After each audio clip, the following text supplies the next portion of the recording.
Sanctus, Sanctus, Sanctus Dominus Deus Sabaoth. Salam jumpa kembali saudara-saudariku yang terkasih dalam Tuhan kita Yesus Kristus. Salam sejahtera untuk kita semua. Berkat Allah yang Maha Kuasa senantiasa menyertai kita. Marilah kita mendengarkan dan merenungkan bacaan-bacaan kitab suci hari Sabtu tanggal 12 Juli tahun 2025. Dalam nama Bapa dan Putra dan Roh Kudus. Amin. Bacaan pertama dari kitab Kejadian bab 49 ayat 29 sampai 32, dilanjutkan dengan bab 50 ayat 15 sampai 24.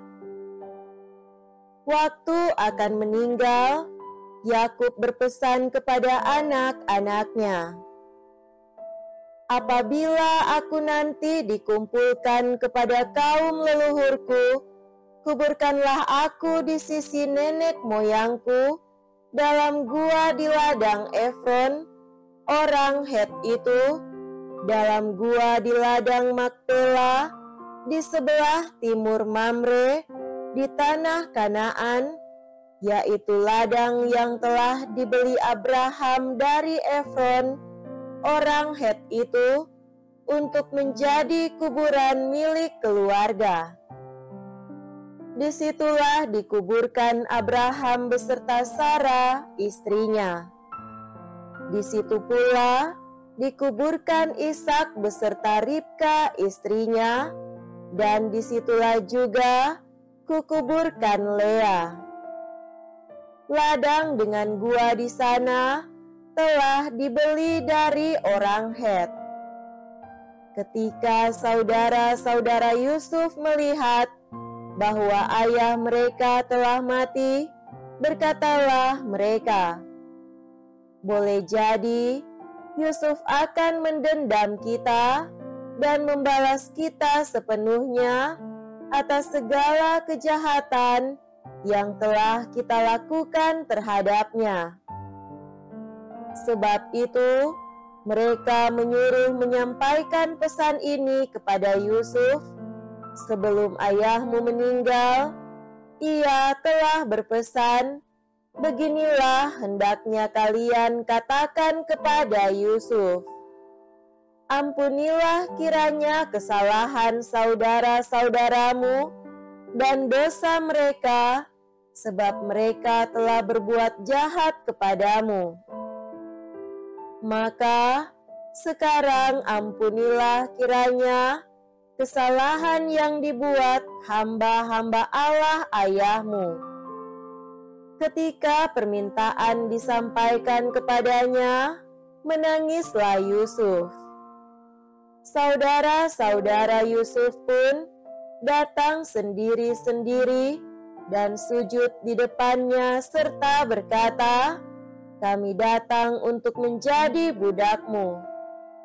Tetapi Yusuf berkata, "Janganlah takut, sebab aku bukan pengganti Allah. Memang kalian telah membuat rencana yang jahat terhadap aku, tetapi Allah telah mengubahnya menjadi kebaikan dengan maksud melakukan seperti yang terjadi sekarang ini, yakni memelihara hidup suatu bangsa yang besar. Maka janganlah takut. Aku akan menanggung makanmu dan juga makan anak-anakmu." Demikianlah Yusuf menghiburkan saudara-saudaranya dan menenangkan hati mereka dengan perkataannya. Yusuf tetap tinggal di Mesir beserta kaum keluarganya. Ia hidup 110 tahun. Jadi Yusuf sempat melihat anak cucu Efraim sampai keturunan yang ketiga. Juga anak-anak Makir, anak Manasye, lahir di pangkuan Yusuf. Waktu akan meninggal, berkatalah Yusuf kepada saudara-saudaranya, "Tidak lama lagi aku akan mati. Tentu Allah akan memperhatikan kalian dan membawa kalian keluar dari negeri ini ke negeri yang telah dijanjikannya dengan sumpah kepada Abraham, Ishak, dan Yakub." Lalu Yusuf menyuruh anak-anak Israel bersumpah, katanya, "Tentu Allah akan memperhatikan kalian. Pada waktu itu, kalian harus membawa tulang-tulangku dari sini." Kemudian Yusuf meninggal dunia. Demikianlah sabda Tuhan. Syukur kepada Allah. Semoga Tuhan beserta kita sekarang dan selama-lamanya. Inilah Injil suci menurut Santo Matius. Dimuliakanlah Tuhan. Injil Matius bab 10 ayat 24 sampai 33. Pada waktu itu, Yesus bersabda kepada ke-12 muridnya, "Seorang murid tidak melebihi gurunya, dan seorang hamba tidak melebihi tuannya. Cukuplah bagi seorang murid jika ia menjadi sama seperti gurunya, dan bagi seorang hamba jika ia menjadi sama seperti tuannya. Jika tuan rumah disebut Beelzebul, apalagi seisi rumahnya. Jadi, janganlah kalian takut kepada mereka yang memusuhimu, karena tiada sesuatu pun yang tertutup yang takkan dibuka, dan tiada sesuatu pun yang tersembunyi yang takkan diketahui. Apa yang kukatakan kepadamu dalam gelap, katakanlah dalam terang. Dan apa yang dibisikkan ke telingamu, beritakanlah dari atas atap rumah.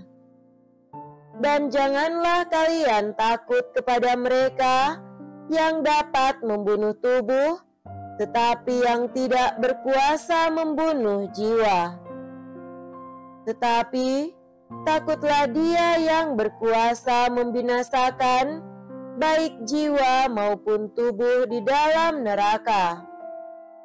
Bukankah burung pipit dijual seduit 2 ekor? Namun tak seekor pun akan jatuh tanpa kehendak Bapamu. Dan kalian, rambut kepalamu pun semuanya telah terhitung. Sebab itu janganlah kalian takut, karena kalian lebih berharga daripada banyak burung pipit. Barang siapa mengakui aku di depan manusia, dia akan kuakui juga di depan Bapa-Ku yang di surga.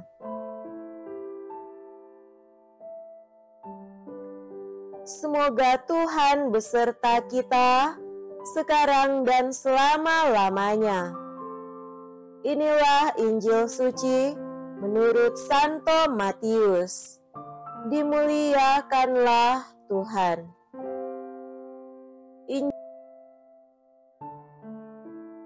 Saudara-saudariku yang terkasih dalam Tuhan kita Yesus Kristus, tema renungan kita pada hari ini adalah jangan takut. Ketakutan memang satu dari perasaan manusia yang sering muncul dan dialami seseorang, dan barangkali tak seorang pun manusia yang tak pernah merasakan dan mengalami perasaan takut. Ada begitu banyak hal yang dapat membangkitkan rasa takut dalam diri seseorang, dan celakanya, rasa takut ini sering menghambat seseorang untuk bergerak maju. Bacaan-bacaan hari ini menampilkan pengalaman manusiawi akan rasa takut itu. Dalam bacaan pertama, menampilkan anak-anak Yakub, saudara-saudara Yusuf, yang diliputi oleh rasa takut sehubungan dengan masalah yang mereka perbuat terhadap Yusuf pada masa lampau. Setelah kematian Yakub bapa mereka diliputi ketakutan akan sikap dan perlakuan Yusuf terhadap mereka nanti. Jangan-jangan nanti Yusuf hanya menunggu waktu kematian Yakub untuk dapat membalas kejahatan yang ia alami dari saudara-saudaranya. Akan tetapi, nyatanya Yusuf tak sejahat itu.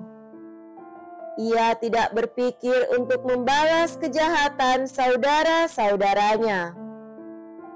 Ia telah memaafkan mereka dan memperlihatkan kebaikan yang tulus kepada mereka. Dalam bacaan Injil, Yesus menasihati para murid-Nya untuk tidak perlu merasa takut terhadap sesama manusia, terhadap mereka yang memusuhi dan yang hanya dapat membunuh badan atau tubuh. Dan kalaupun mereka harus takut, maka hal yang patut ditakuti adalah Dia yang dapat membinasakan jiwa dan tubuh di dalam neraka. Saudara-saudariku yang terkasih, ketakutan adalah bagian dari kodrat manusiawi dan suatu dinamika hidup manusia yang bersifat spontan, sesuatu yang dapat timbul tanpa dipikirkan dan direncanakan. Akan tetapi, banyak orang kemudian terkurung, terkungkung, terpenjara dalam suatu ketakutan yang menetap atau bukan lagi spontan. Kita tidak boleh mewanti-wanti seseorang dengan berkata, "Tidak boleh takut ya." Kata-kata kitab suci hari ini menasihati kita agar kita jangan takut. Lebih dalam arti agar kita berani keluar dari jerat dan kungkungan rasa takut yang berkepanjangan dan yang membuat kita tidak mampu lagi untuk berbuat lebih demi perkembangan diri dan iman kita. Jaminan untuk keluar dari ketakutan adalah janji Yesus yang akan menyertai kita dan kesaksian kitab suci bahwa kebaikan tetap ada dalam diri seseorang dan siapapun. Semoga demikian. Amin. Dalam nama Bapa dan Putra dan Roh Kudus. Amin.